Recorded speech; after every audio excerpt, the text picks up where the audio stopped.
A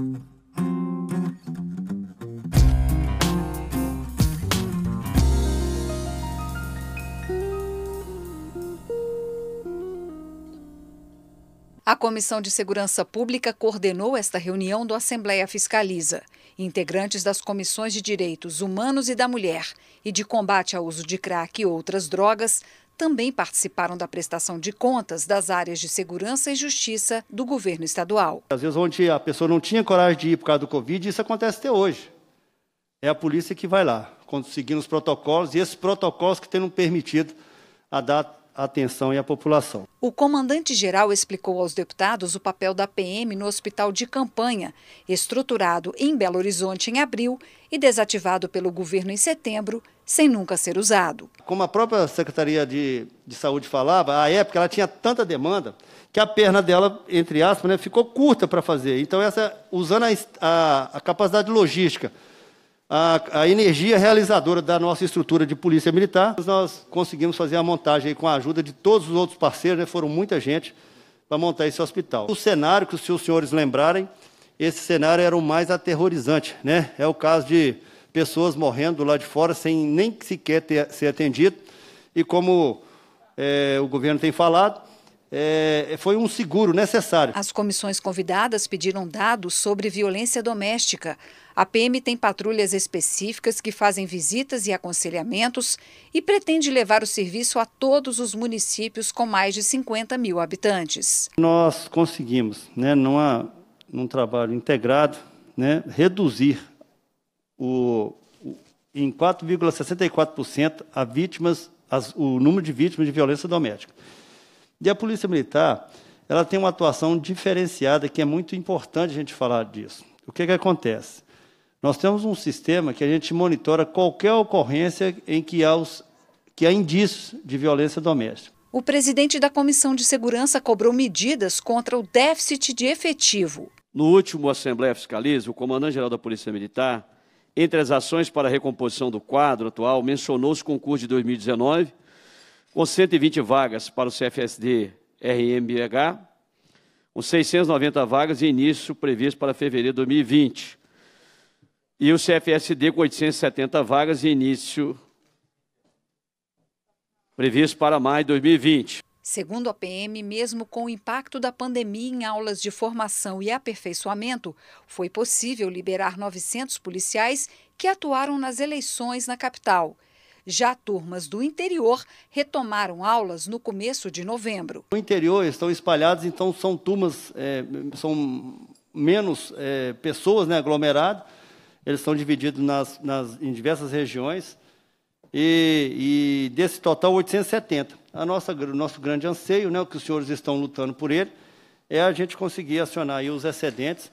O oficial ainda foi questionado sobre consequências da medida que liberou presos durante a pandemia. Em março desse ano, o Tribunal de Justiça de Minas Gerais, em conjunto com o governador, com a Corregedoria Geral de Justiça e com a Sejusp, editou a Portaria 19/2020. Essa portaria recomendou que os indivíduos privados de liberdade que se enquadrassem no perfil do grupo de risco passassem por uma reavaliação da prisão para eventual medida alternativa à prisão. O que acontece é que o número de reincidências, né, e de atuações nossas, e às vezes a gente identifica que nós estamos, de certa forma, prendendo pessoas que estavam presas há pouco tempo. A ação de reintegração de posse de um terreno no sul de Minas, determinada pela Justiça em agosto, também foi lembrada. Aquela desocupação ali realmente era um barril de pólvora. E olha que a polícia fez bem feito. Foi acusada de agressão, de colocar fogo, mas a polícia é muito profissional, com um drone, com câmeras, filmou tudo. Não houve uma agressão sequer, fogo quem colocou força em terra. Na Polícia Civil, o delegado-chefe disse que foram adotadas práticas virtuais e alterados alguns procedimentos na área de trânsito. Estamos priorizando o atendimento eletrônico e por meio de agendamento. E buscamos, em consonância com a deliberação do CONTRAN, a interrupção de prazos para melhor atendimento cidadão. Nós buscamos evitar aglomeração de pessoas, sempre garantindo a continuidade dos serviços. E, desta forma, nós buscamos uma ampla divulgação sobre a suspensão de registro de ocorrências policiais presenciais, quando possível fazê-las por meio da delegacia virtual. A delegacia virtual voltada a crimes de menor potencial ofensivo teria contribuído no combate à violência doméstica. A delegacia virtual nós criamos por lei, com o objetivo de dar prioridade, principalmente às questões dos registros de ocorrência, violência doméstica, esses crimes mais comuns, para evitar o deslocamento até uma delegacia, por causa da pandemia do Covid. E nós buscamos criar, no âmbito da delegacia virtual, o registro de outros crimes, de ameaça, o descumprimento de medida protetiva, via de fato, lesão corporal, ampliando desta forma os registros virtuais para que pudéssemos atender remotamente as vítimas nesse sentido. E também promovemos campanhas para as denúncias dos casos de violência doméstica e cuidados com os idosos. E nós tivemos aqui 26.790 medidas protetivas lavradas e remetidas à justiça. Esse é um número importantíssimo. A Polícia Civil apostou ainda no plantão digital contra a propagação do novo coronavírus por diminuir deslocamentos de policiais e presos e também como medida contra o déficit de pessoal. 18 regiões já têm um delegado atendendo presencialmente em um município e de forma remota a outros.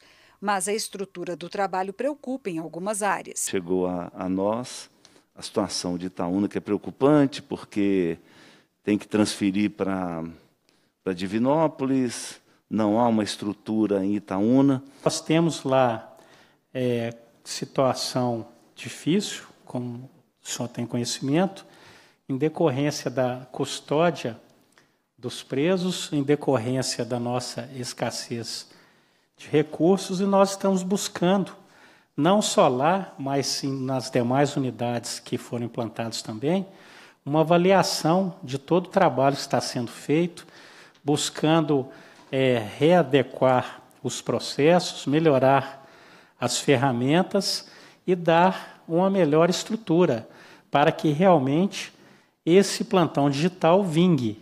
Nomeações na Polícia Civil também foram cobradas. Com relação à nomeação dos 152 escrivães e 65 delegados excedentes, nós estamos fazendo um trabalho junto ao Governo do Estado de Minas Gerais. É de fundamental importância a nomeação desses servidores e cabe ao governo fazer uma avaliação do momento ideal e das condições econômicas para tal.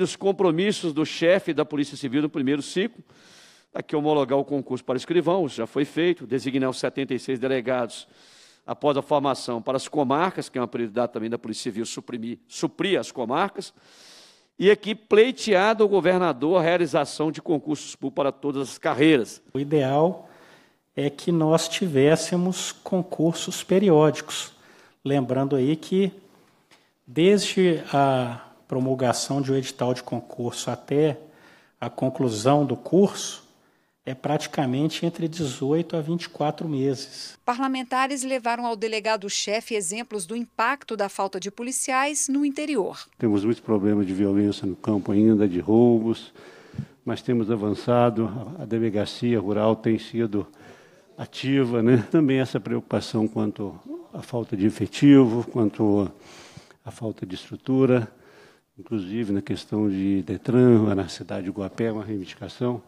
O pessoal tem tido dificuldade para cadastrar lá seus carros, para registrarem, porque não tem estrutura. Mas não é só lá, não. Mas a verdade é que o que tem sido possível, a polícia tem feito, e nós temos aqui cumprimentá-los pelo trabalho. O comandante-geral do Corpo de Bombeiros Militar começou a prestação de contas com o número de atendimentos a pacientes com quadros de Covid. Julho foi o mês com mais ocorrências.